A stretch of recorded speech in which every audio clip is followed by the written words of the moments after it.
Good day, everyone, and welcome to another episode of Let's Talk Commercial Real Estate Investing, the Black Community Edition. I am your humble host, Dominic Green, Managing Partner of Atenico Commercial Real Estate Services here in the Dallas-Fort Worth area.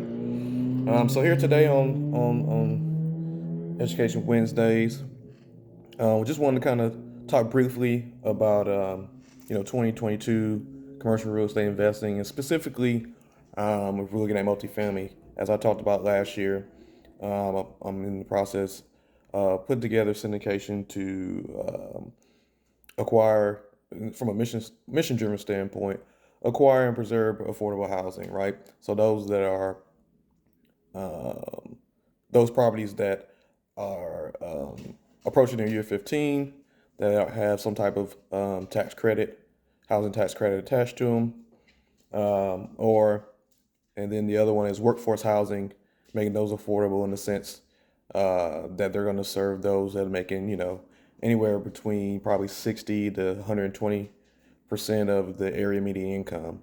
So you're talking, your workers, your blue collar workers, your security guards, your retail workers, your healthcare workers specifically, um, those type of workers that are, in need of housing, where they make too much money income wise to be in a truly affordable housing community. We do some income restrictions in a sense, and they don't make enough money to be in market rate luxury, especially now with the way things are going, properties. So serving that community, right, as people kind of classified as the missing middle. But with that being said, coming from a standpoint that multifamily is definitely still on fire, still gonna be a lot of competition. As I've talked about on other meetups I've been on, this is probably gonna be the year definitely of more about collaboration and partnerships to take down deals, working together as opposed to going against each other to do more. Because you guys, most people are going after the same stuff. In my particular case, I'm a little bit more segmented in a niche, but there's still people going after those properties as well, right? And then part of that also working with the local governments, the city housing authorities, um, government agencies, to partner with them in the effort to help them fulfill their shortfall of affordable housing. Because building affordable housing takes time. And you got political stuff, you got dealing with the community, and that's 3-4 years down the road. But taking stuff that's existing and helping convert some of that to affordable housing to serve the affordable housing need, and working together as collaboratively is a key. But with all that being said, looking at these investments, like I said, it's a very competitive market. If you're either syndicating deals or you're looking to invest them as a passive investor, you really just gotta pay attention to the business plan. What kind of levers are they using in their estimation? Because we all know interest rates are going up. They've already made that announcement. Um, in the past, used to can buy properties based on in place.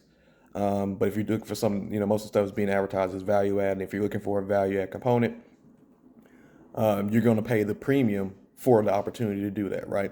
There's no longer in the past where you can buy on in place, and it's been going like that for the past couple of years. So if you want to be competitive, that's what you're looking at. So your numbers have to be tighter.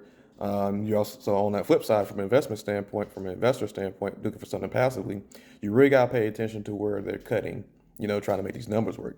How aggressive they are on their rent growth. Most stuff on trade out reports are anywhere between 10 to 15%. Kind of in this market, it could be higher in some other markets. Are they being conservative? Um, how much more value they actually can add as far as interiors. If the place is 100% occupied, it's going to take. There's only a few ways to really get to turn over those units to go in and raise the rent. And a lot of those units aren't even classic. They're partially renovated for the next guy. And then from standpoint, are they did the previous owner go in and do something a lot of in infrastructure, which infrastructure in these buildings, all the systems, you don't necessarily collect more rent for that. It's something that's supposed to be there, right? So a lot of people, from a lot of investors that you listen to, if you pay attention, because the risk adjusted premium between all the different classes A, B, and C are pretty much almost really close to each other. That most people are just going to the higher quality buildings, right? And then not necessarily going for the so-called value add if there is truly a value add there. because you have a risk of executing because you're buying on the pro forma and you paid for it already, right? You make your money when you buy. So really paying attention to the business plan on both ends, figuring out how they're doing expenses. You can only cut expenses so much. They're trying to cut back on labor, but also that affects the performance and operating in the community itself, right? How people feel about living there. Water and sewage, that's definitely always a big expense.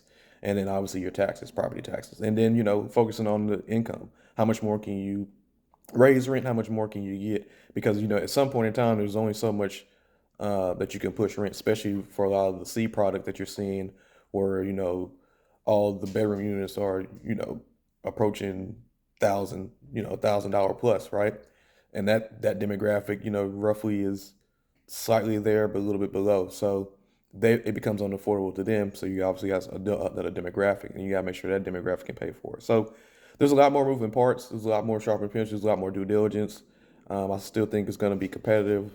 I'm looking for opportunities. I'm reaching out. I'm paying attention as much as possible, and then working on trying to build that partnership team. In the event that I get a verbal yes, a commitment on LOI, and we move forward. But like I said, from a passive standpoint, definitely pay attention to all this. Um, Understand the sponsor's business plan, who's on the team, um, what's their business plan, and kind of ask questions about these preferreds, right? Because again, if you actually look at it and you run these numbers on some of these properties, if they're offering like an 8-9% preferred, they're not paying that out probably. They're not hitting that number probably for the first couple of years in the hopes that they're going to refinance out of it, or the rents are going to catch up. So again, it's an execution risk, and it's the market there. So pay attention to that. There's a couple of tidbits here. Hope everybody's progressing well. Like I said, 2022 is going to be I think a great year, a great opportunity to continue the momentum that we had last year and propel forward. It's not necessarily a race, but it is definitely a marathon. And you run your own race. You're competing with yourself. So keep pushing forward all everyone that's trying to get something done this year. I'm with you. If I can be of any service, any help, reach out. Thank you guys for tuning in. Thank you for supporting. You guys could be watching anybody else, but I'm glad you came here. So until next time, happy investing. Peace.